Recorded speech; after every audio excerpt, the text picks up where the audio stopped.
talk about my experience as I am currently switching from traditional to digital art. I have been a traditional artist for almost a decade now, but as you can see from my tablet over here, I just recently switched to digital. Not completely, I'm still doing both. Starting digital art is something I've been wanting to do for so many years, and I was just always very scared of how I would go about it, how long it would take me to actually get good at it. So I wanted to make this video for people who might have been in the same position that I was and want to know more about how to actually get started with digital art.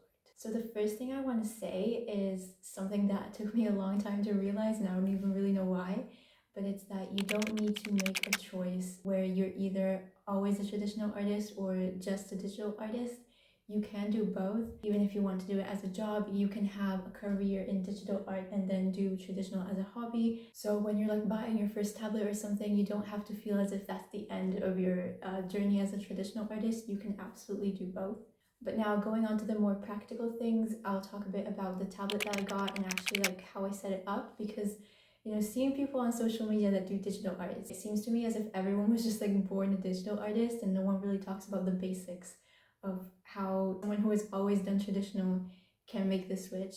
So before getting this tablet over here, which was a much bigger investment, I actually tried using this tablet. You have two choices when you get a drawing tablet for digital art. I mean, there is the option of drawing with a mouse, but I don't really think anyone does that. Or you can draw on your phone, draw on an iPad, there's lots of different options. Since I am using a drawing tablet, that's what I'll be mainly talking about. So you can either have a screenless tablet or a tablet with a screen. The screenless one, I got it for, I was still living in England, so I got it for like £40. It's very affordable, but I just cannot draw without a screen, without like looking at what I'm drawing. I mean, basically you plug this into a PC or a laptop, and then you draw over here and you see the result on your laptop. But I just did not like that at all. I have to like see what I'm doing. My pencil needs to be on the thing that I am drawing, otherwise I just can't focus. So I personally didn't really like this, and I think if you're studying art in general and digital art is the first thing that you try doing as an artist, maybe this is the first thing you get used to, it's fine. But if you're a traditional artist, I think the one with the screen is just going to be much more of a smooth experience for you. So okay, the light went away, but and then the tablet that I have now is I have the box right here. I got this tablet by Huion. It's one of the most popular drawing tablet brands. The other ones tend to be Wacom or XP Pen. It's Wacom? I don't know. Anyway, that one. It's really big. I know they also make like 22, 24-inch ones, but I think this is completely fine. It's kind of like drawing on A4 paper, and of course you can zoom in. So this one was €350, and there was a bit of a sale. It was supposed to be 400. So it is a much bigger investment, but for now I'm finding it to be really worth it. And inside you will get, I think this is what you'll get in most tablet packages. You get the tablet, it's like pen holder, the pen, and then this glove, which every digital artist uses it. And as soon as I got it, I put it on like this, and I thought it was kind of useless. Actually, you're supposed to put it like this, and when you're drawing, it helps to not get your screen dirty.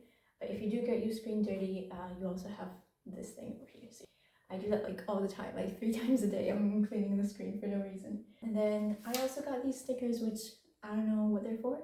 So then actually setting up your tablet is actually very easy. Of course, this cable is also included. So in this case, this tablet, and I think there's more tablets made like this, it has 3 things over here. Some tablets, I think you can connect them to a phone, but for most tablets, you will need to have a PC or a laptop, because this is just a screen. It's kind of like when you have a computer setup thing and then you need to actually have a monitor to see what you're doing. This tablet doesn't work by itself. You need something to connect it to. And with this cable, this is a stupid mistake, but maybe someone else will make it. It's got these 2 things over here, one smaller and one bigger, like USB thing.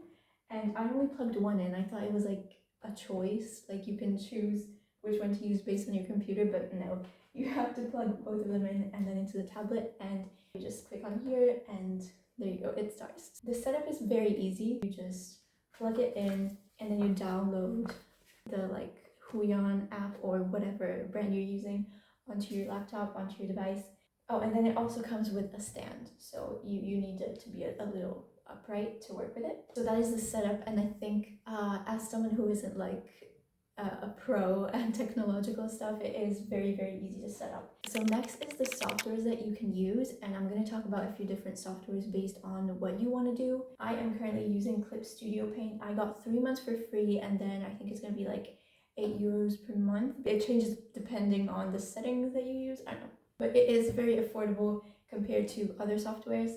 So Clip Studio Paint, I'm currently making an animation on it, so you can use it for animation, comic books, like manga, webtoons, or just normal illustrations. If you want to be very, very professional, if you want to go into like, you know, the video game animation industry, stuff like that, usually the industry standard will be Photoshop, but I am waiting to try out Photoshop because it is €40 per month. If you get the yearly subscription, it's $26 per month, but I just think that's such a huge investment when Clip Studio Paint is doing everything that I needed to do. But yeah, you know, if you like very quickly want to get into a job like that, then you should probably learn Photoshop. You know, if you're just a hobbyist or you're working more slowly towards a career, you can use Clip Studio Paint, it's great. Or Krita, which is completely free. I personally, you know, I tried using it a few times and I found it pretty confusing, but a lot of people really like it, and I think that also has animation in it. And if you want to do more 2D animation, I know that there is Toon Boom Harmony, but that is, you have to pay for it. If you want to do 3D art, 3D animation, again, Maya is the industry standard if you're looking to work for fancy people, or Blender is completely free, and I love Blender, I think it's great, so you can use that. But yeah, as I mentioned before, I know that a lot of people also use just their iPad and they use Procreate on there. There's also Procreate Dreams, I think, which is for animation. Or you can use like Clip Studio Paint on your phone, and I think that's like €1 per month to use it on your phone. So, you know, you don't need to have this fancy drawing tablet. You can actually start, like, you know, if there's a will, there's a way. You can literally just draw with your finger on your phone. Now I want to talk about how it actually felt as a traditional artist to go into digital. It was very easy for me to go into digital. I had, you know, tried it a few times with this tablet or just with my laptop, so I was a little familiar with how digital art worked. You know, most of the artists I follow on social media do digital, so I was mentally like used to it. And also the screen on drawing tablets is sort of like, I also have a Kindle Paperwhite, and it's the same sort of screen. Like a screen that sort of feels like paper. It doesn't have reflections. I don't know if all drawing tablets are like that, but this one is, and that's really cool. So actually drawing on it, I don't know if you can hear it, but it sort of makes us sound kind of like you're drawing on paper, and so that already feels, you know, it's like, oh, I'm home. So that's, you know, it doesn't feel very weird. It felt quite natural for me. I will show you guys some of the, because I started digital art a week ago, officially a week ago today, so it hasn't been long. I've already done quite a few studies and stuff like that, and I'm currently working on an animation, so I'll show you guys what I did. The first day, the first drawing that I made was just a study of a photo I took, and I just used this normal round mixing brush, and it came out, you know, I was happy with it because it was the first thing I ever made on this tablet, but it wasn't that great. And then when I made the switch to more like brushes that mimic real life brushes, like with paint and stuff, I'm currently using this dry gouache, or then I have oil paint. It helps a lot to get more comfortable with digital art because you are being reminded of what you already know how to do. So that is something that helped me a lot. And if you also use Clip Studio Paint, on the home